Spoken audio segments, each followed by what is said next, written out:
Episode 50. Wow. Welcome everyone, I hope you're all doing well. Today we are covering a whole mix of things, but the last clip is totally wild. It discusses a technique that you can try out for yourself today that apparently would allow you to communicate with dolphins. I'm not even joking here. You'll want to stick around to see it, it's crazy. Hard mode. Too many of you are depending on the algorithm and using the search bar to find your way back to this channel. Let's bring the difficulty down. Hit that sub button and you'll be making your life just a little bit easier, and you'll also be doing me a huge favour, for which I am most grateful for. Now, let's head on back down that rabbit hole. All reactions in these videos are for entertainment purposes only. Any advice given should be treated as entertainment as well. Viewers are responsible for conducting their own research into any subjects discussed in the videos before taking any action based on the information provided.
What the hell, this is truly awful. Whoever is flying that helicopter did that on purpose.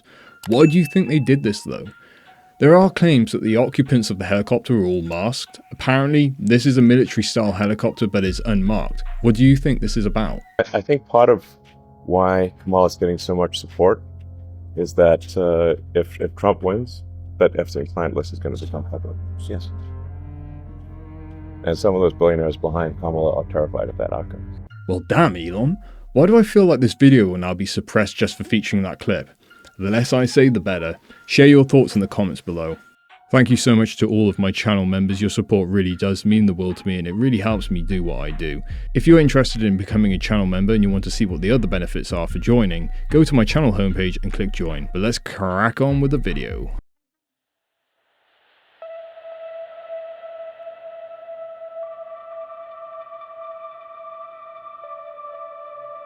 Oh no, not Nadine as well. Come on, Florida just cannot catch a break. Stay safe out there, people.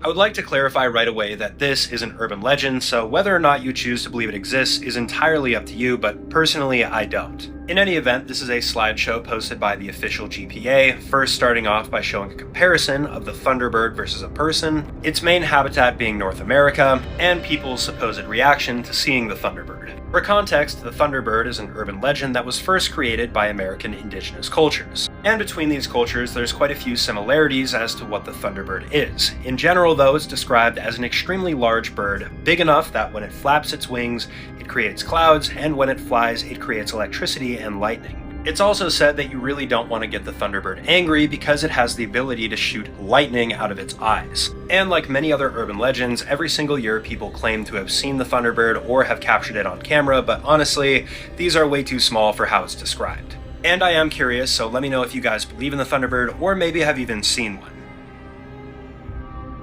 This is the first time that I'm hearing about this supposed Thunderbird. Obviously apart from that TV show from forever ago. But as far as shooting lightning out of its eyes, yeah, I don't see that being possible. However, it does make you wonder how many unrecorded animals there are out there waiting to be discovered. There has to be something going on here.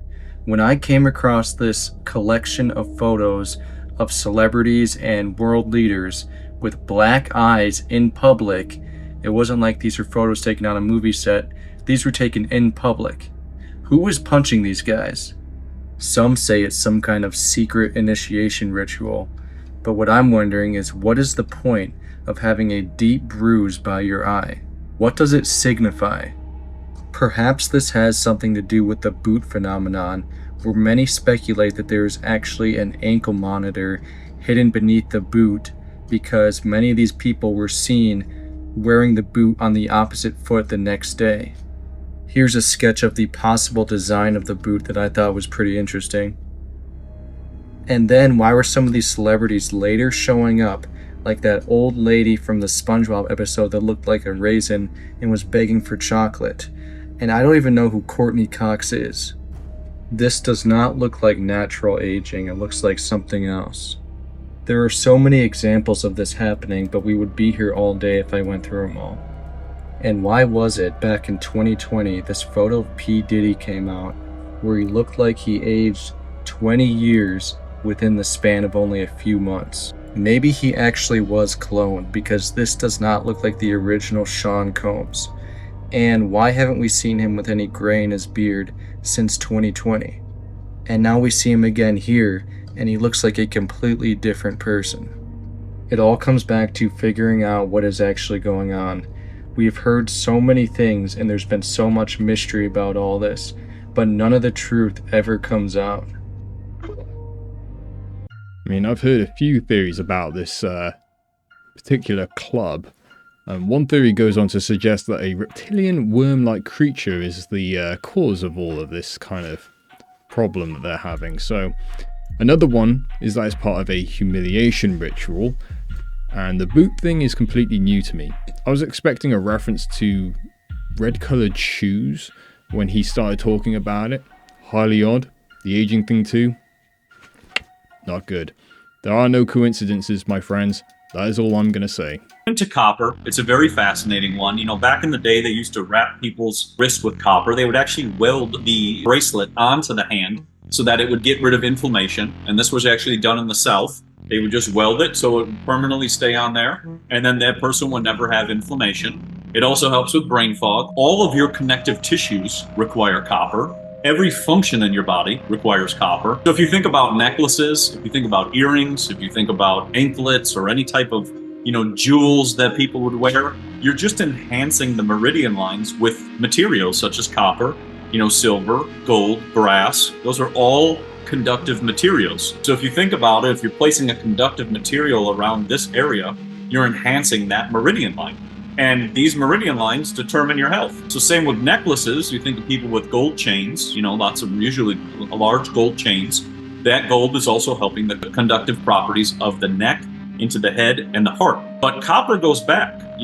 Everybody had copper pipes. You get into copper and gardening, like we just talked about with electroculture. It enhances. So here's some nice information for you if you didn't know about it, but copper helps in reducing inflammation by regulating the production and activity of certain enzymes such as superoxide dismutase, which is an antioxidant enzyme that neutralizes free radicals. Same kind of thing which happens when you drink green tea, and it's those free radicals that are known to cause cell damage and contribute to inflammation. So there is measurable proof of the benefit of copper, albeit I believe this is in reference to consumption rather than contact. Either way, do your own research, see if it helps you at all.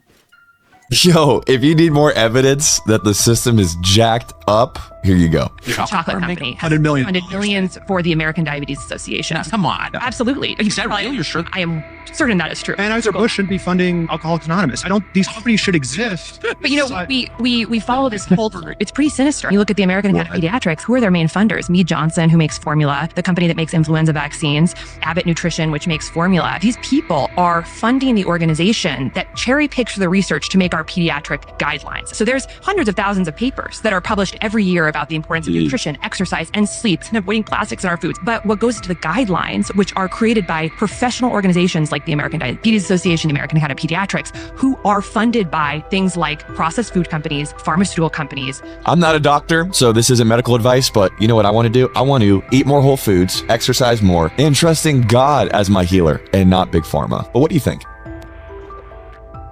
Right, we have covered topics like this before where we see large corporations funding studies and then state things that contradict reality just for the sole purpose of driving sales up and controlling a narrative. So, why are there no laws for this? Oh wait, there are. For misinformation, which only seem to pertain to people like you and I. Crazy. So, why are they not being pulled over the hot coals? One rule for them, one different for the rest of us. Share your thoughts in the comments below. Obviously, my view is just for entertainment purposes. Not even possible. Like, how did they know that Mars was the red planet, and why was it a worldwide fact? Saturn had rings, like, based upon what information? Everybody's civilization says this information came from the people that came from it. There are no coincidences. They know that Mars used to have an atmosphere. Something happened to its environment. If that's correct, then there's a guy right now saying he's getting ready to put people up there. Earth goes through a cycle of like comet storms every June and every November. And most of the time nothing happens. But every now and again we get hit. We get hit big. And they think we got hit big 11,800 plus years ago. And that had to restart civilization. What if every 12,000 years the world completely resets and civilization has to start over again? This could mean we are due for another reset. What do you think? Is it time for another reset?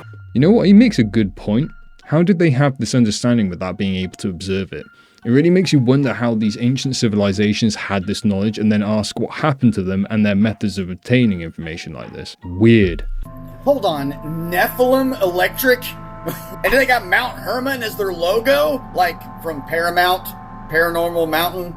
Yeah, Mount Hermon, when the fallen angels landed and then they mated with humans and created the Nephilim.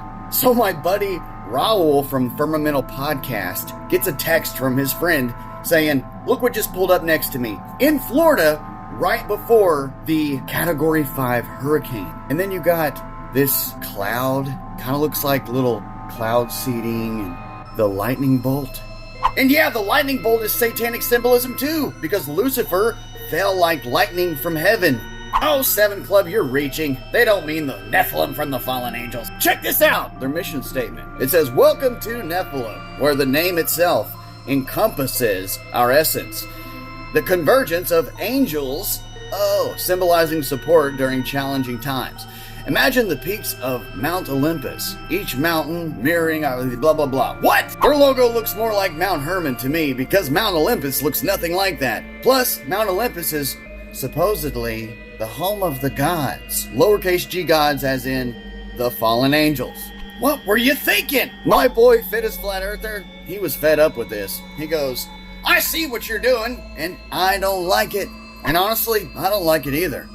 Maybe we should all contact them and say, hey, maybe you should change your name. Suspicious name, suspicious branding. And just because of that, I went digging. And all I could find out was that the company used to be called iPro Energy up until the beginning of this year. Their logo used to be only the dot cloud brain shape with a lightning bolt and then changed to feature the mountain. And then they rebranded to Nephilim Electric. And that's it. Nothing more for me to add. Let me know your thoughts below.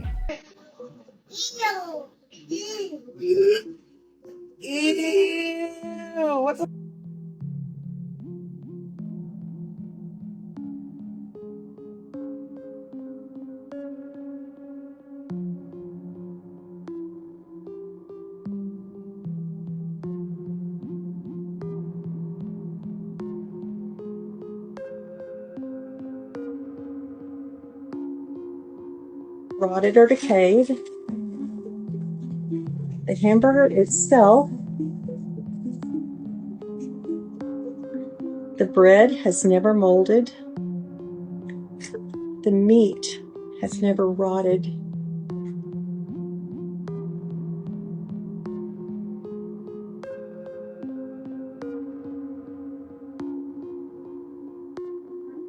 After further observation, I see that the specks are moving. So if you could take a look, they're definitely moving. There's definitely a colony of something here.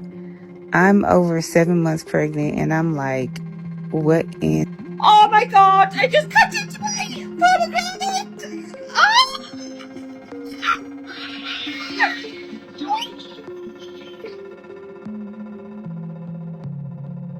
Whoa, gee, that first clip nearly got me gagging. That was absolutely disgusting. I've seen other videos in the past of whole uncooked chicken being filled with tumours. Something needs to be done about the standard of the food quality in the US. I eat only organic here in the UK, and I'm ultra vigilant, double checking what organisation verified it being organic, because it varies with different institutes. Also, big yikes on the screaming at the end of that video. Rest in peace, headphone users. Hear about the Snapchat AI? No, what's up? Oh, dude, this is crazy. Okay, so this is nuts. This is insane. They were doing like, who's going to be the president in 2025? And they said, 2025 elections have not happened already. Blah, blah, blah. It's Kamala and Trump. And then I say, the year is 2027, though. Who's the president? Instantly. As of 2027, the current president of the United States is Kamala Harris. She assumed office in January 2025 after winning the 2024 election against Donald Trump. And they keep asking it, like, the year's 3032. Who's the president? It's like, Kamala Harris won her second term as president. So it's like stating it like it's already a thing. Usually. It's weird, man. Everything's pre-written. It's going to be crazy.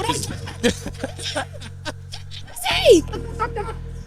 I don't know. We're drinking ammonia. Robots are telling us who the president's going to be in the future. Our pets' heads are falling off. God! Oh. This is why I don't sleep at night. Right, well, I don't have or use Snapchat, so I was unable to verify if this is true, so I tried asking ChatGPT and it said, as of my last update in 2023, I don't have information about the US president in 2027. However, the current president would be determined based on the 2024 US presidential election, with the next election after that happening in 2028. If you'd like real-time updates, I can use the browser tool to find out who the current president is. If any of you have Snapchat, do me a favor and check this one out for me. I'd be intrigued to hear if this is true, so let me know in the comments. Look at these photographs.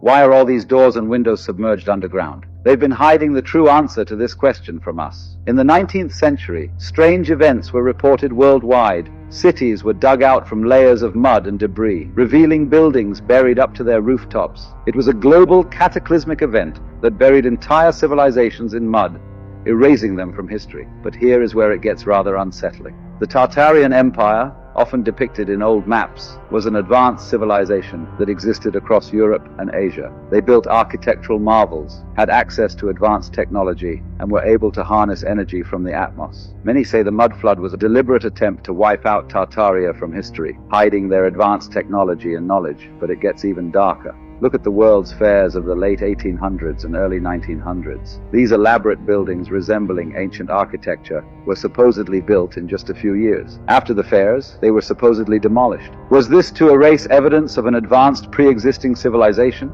The Chicago World Fair in 1893, the Paris Exposition in 1900, and the St. Louis World Fair in 1904. All showcased magnificent buildings with intricate designs. Officially, they were apparently built with plaster and wood. Do these look like temporary structures to you? The sudden disappearance of these architectural marvels raises the question. Were they remnants of the Tartarian Empire, conveniently disguised as temporary exhibits that were destroyed to hide their true origins? Boy, I so badly want to believe this, I really do, but when you start using AI-generated photos mixed in with what may be just doctored real photos, It has a devastating implication as far as lending credence to the idea being true.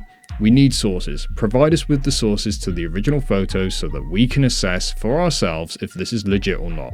The more of us who can verify it to be true, the easier this information is going to be to spread. Dude, Florida can't seem to catch a break. They're getting hit by Hurricane Milton right now, right after getting hit by Hurricane Helene. On Monday, the storm system got so big that the winds topped out at around 180 miles per hour as a Category 5 storm. Going into Tuesday morning at around 2 a.m., the storm was downgraded to a Category 4, but as of 5 a.m., there was still 155 mile-an-hour winds this morning. Hurricane Milton still poses an incredibly serious threat to Florida, and it's looking like it's just going to cross directly over Florida, and it's not going to come up the coast, and it's going to go straight back out to the Atlantic Ocean, fortunately. Hurricane Milton's expected to make landfall on Florida's west coast on Wednesday with slightly less intensity than it's got right now, but it's still going to crush Tampa, and they just got hit. Now, apparently Hurricane Milton is about 500 miles southwest of Tampa currently, with sustained winds of up to 155 miles an hour still, and a minimum central pressure of 924 MB. The system's currently moving east-northeast at 12 miles per hour.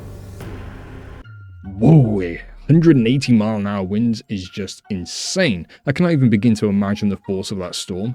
Let's just hope that it has lost some of its energy and momentum by the time that it makes landfall. For any of my viewers based out in Florida, I sincerely wish you well during what must be an incredibly difficult time. So I have to show you guys something extremely odd that I noticed looking through multiple radars last night. And right before we do that, this is the storm surge. It powered back up to 5 and it's powering up, and that's 10 foot, and they're calling for 15 foot. So I was looking through a whole bunch of different radars, and the hurricane was not even showing up. I screenshotted it, and then today I saw someone in the comments saying it wasn't showing up on their radars either. Anyways, right here I want to show you there are multiple fronts over and over and over again, going about 1,000 miles. And we've had some very weird looking skies in Florida, obviously including what I've been showing you. People are even saying the lightning does not look normal. I don't think so either. And that is from Milton. I forgot where it's reported from. Let's continue. Besides a whole bunch of cars not starting, even my friends there and other people who are reporting to me from the area, as well as gas stations not having fuel in Florida, there was just a massive evacuation in a Florida airport in Miami. What's going on? Go, all the way down. What's going on? I don't know what's going on. And I was just a security worker who did not know what was going on in this airport. Then CBS News comes out and says a suspicious item. Suspicious indeed. Here's Milton an hour or two ago, of course, as a fisheye lens. But then I came across something weird. There was a movie in 2004 called Category 6. And of course, it's about a huge hurricane forming in the Gulf and mixing with a tornado by Chicago. The crazy thing about this, though, is I saw a guy who was having a conversation with ChatGPT, and he was asking him about this movie, basically, and ChatGPT said that the hurricane's name was Milton. I can't confirm or deny, but it's weird AI would say that. I've never seen the movie, but I asked Gemini, and it told me it's fictional, therefore it cannot tell me its name. So I asked for the fictional name, and it gave me this message again. So if you've seen this movie, let me know in the comments what that hurricane that formed in the Gulf's name was. So yeah, we have something very, very, very bad heading our way. Let me know your thoughts in the comments. And by the way, we have a huge fire in Wyoming. I can't show you on here, but it's terrible. I think 70,000 acres. A lot of real strange activity there, right? We covered the weather manipulation theory, which is obviously a complete hoax. There's no such thing, you know. I got demonetized in yesterday's video per se. But the one thing that really stood out to me was the production quality of that news broadcast. Augmented reality in a virtual studio demonstrating the rising waters? What? Let me know if in the States this is a common practice. Our news does not go to such extreme lengths to perpetuate fear. I misspoke. I mean tell the news. Just tell the news.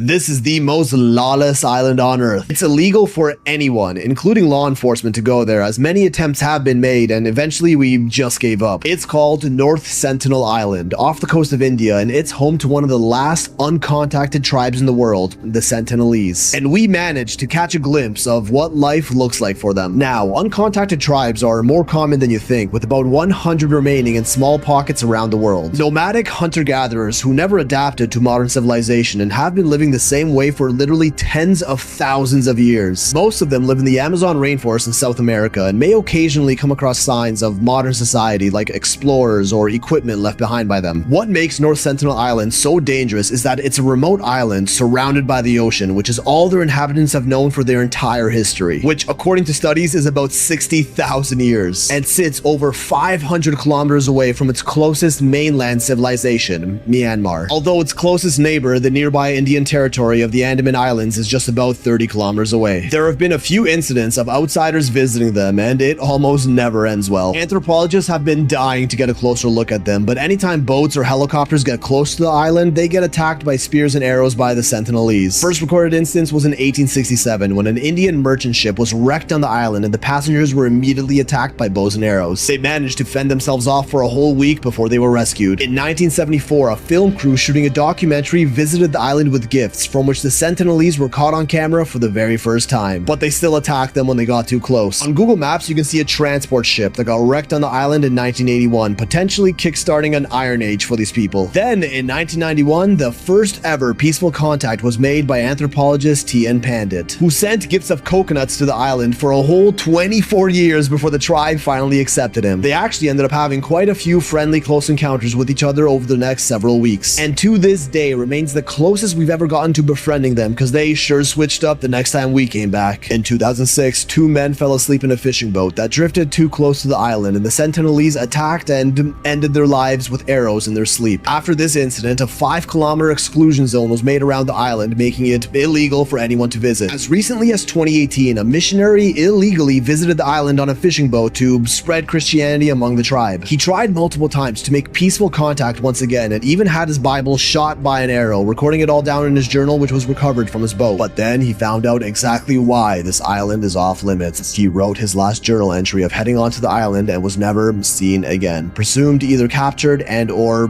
ended by the tribe. Rest in peace, John Allen Chow. Around the same time, never before seen drone footage taken deeper inland of the island was captured up close for the very first time, showing us how they live, their shelters, pathways, and even a large dome that could serve as a marketplace, a theater, or even a religious site of sorts. And also captured the Sentinelese people themselves in their natural habitat, each one of them curiously looking up at the drone, which they probably thought was a demon or maybe even a god that may become part of their culture's mythology in the centuries to come. Man, I love this place. We've covered this island briefly in a past video. The one thing that I take away from this is that they have self-sustained without our interference. I would love to see what a health assessment of one of these people would turn up.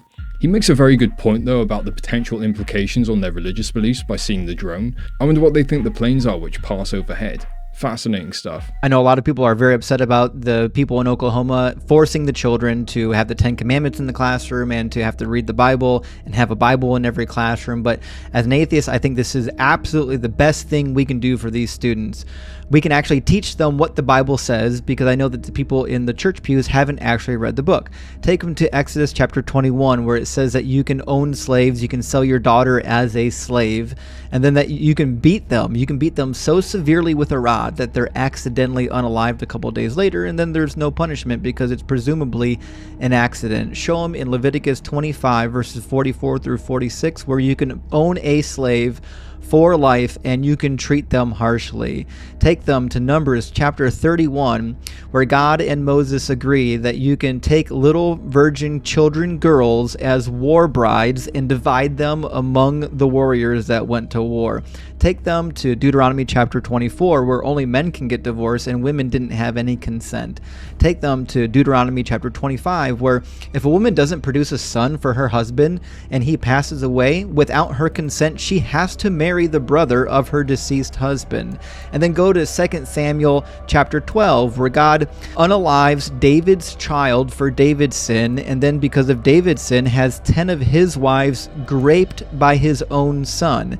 And then take them to chapter 24 of 2 Samuel, where 70,000 plus Israelites are executed for David's sin, a sin that God enticed him to commit. And then take them to 2 Kings chapter 2 verses 23 through 25, where God executes 42 children with she-bears because they made fun of his prophet's bald spot. And of course, we cannot forget all the great hits from Deuteronomy chapter 22, such as in verse 28 and 29, where you can grape a young woman as long as she's not already betrothed, and you make sure that you never divorce her after it, and you pay her father the bride price. And then earlier in chapter 22, starting in verse 13, where if you suspect a woman is not a virgin because she didn't bleed on her wedding night, if it turns out that she didn't bleed, you can just actually stone her. Never mind the fact that only about half of women actually bleed the first time they do the deed. That's not important. And then show them in Jeremiah 19 and Leviticus 26 and Deuteronomy 28, where God says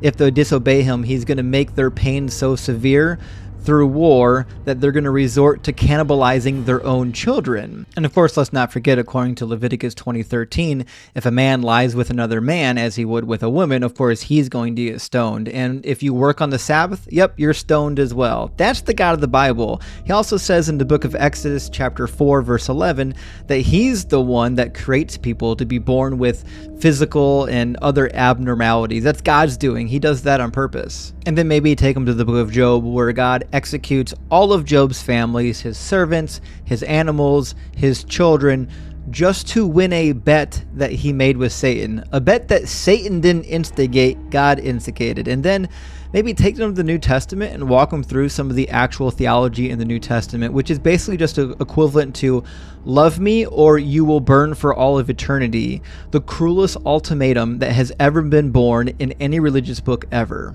It doesn't matter if it's believable, it doesn't matter if there's evidence, you must love me or you will be burned and tortured forever. And because these kids aren't already pre-programmed to make excuses for this God, they're going to read this book with open eyes, ask appropriate questions, and they'll be atheists just like us. So as you know, I like to share multiple perspectives on faiths, as you have seen. I like to see what you all have to say about it. Some of the excuses made for why this is in the Bible does fascinate me though. The thing is, no matter what you say, it is still in the Bible. You cannot tell me that only parts of the Bible are to be listened to as fact, or that it has been misinterpreted, or it's been mistranslated from an older version, etc. I'm yet to be convinced, so I leave it to you, the viewer, to provide that missing knowledge which will change my mind. I really want you to. One way for you to experience the vibration of your forehead, plug up each nostril with a thumb, and you put your fingers on your forehead like this, and you push up with your fingers, and you go, oh.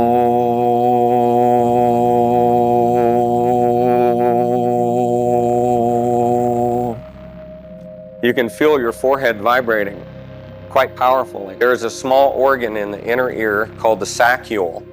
And the saccule is about the size of a pea, and it's got liquid in it, and it's got little grains of sand and nerves all over the inside of it. And it's used to detect the position of the head in relation to gravity. The saccule in reptiles and also in whales and dolphins happens to be a hearing organ. It is a hearing organ that receives ultrasonic frequencies, but only if they're transmitted physically through the body. In other words, ultrasound coming through the air doesn't affect the saccule, but if it's transmitted physically through the body, the saccule becomes a hearing organ, and it's got nerves running all over the brain that have nothing to do with balance. It's got nerves running to the hearing part of the brain and various other parts. And in fact, it's impossible to trace all the nerves running from the saccule to the different parts of the brain. So it's a very significant organ because it's a hearing organ that we have that we don't use. How could the human body receive ultrasonic sound physically through the body itself? There's only one way in nature that could happen, and that would be if we were in the ocean and a whale or a dolphin was scanning us with their ultrasonic sound frequencies. If you've ever swam with whales, you know that when they emit ultrasonic sound bursts, you can hear it, and most of us think we're hearing it with our ears, but you're actually hearing it through your saccule. We built an ultrasonic downverter, which is an ultrasonic microphone that takes ultrasonic sound and then converts it down into the range of ordinary human hearing. And then we put the neurophone on our head and then we walked around with the downverter to see what kind of signal came off the human head when we were listening to the neurophone. Front of the forehead emits signals, ultrasonic signals in a very tight beam, just like ultrasonic magnifier or just like an ultrasonic lens. And it has side lobes. In fact, it looks a little bit like the signal off a YAG antenna, an electromagnetic signal. So when you put the neurophone on, you're transmitting this powerful ultrasonic signal off the front of your head. And this might explain some of the telepathic stuff that we've experienced with the neurophone. Since we can record and hear ultrasonic sound through the body, and our foreheads, sinuses, sinus cavities, our ultrasonic radiators, maybe we can figure out a way to create ultrasonic sound using a human voice box. And so I began working on that, and I discovered several ways of creating ultrasonic sound using our own voice. And it's interesting that there are different ways of doing it.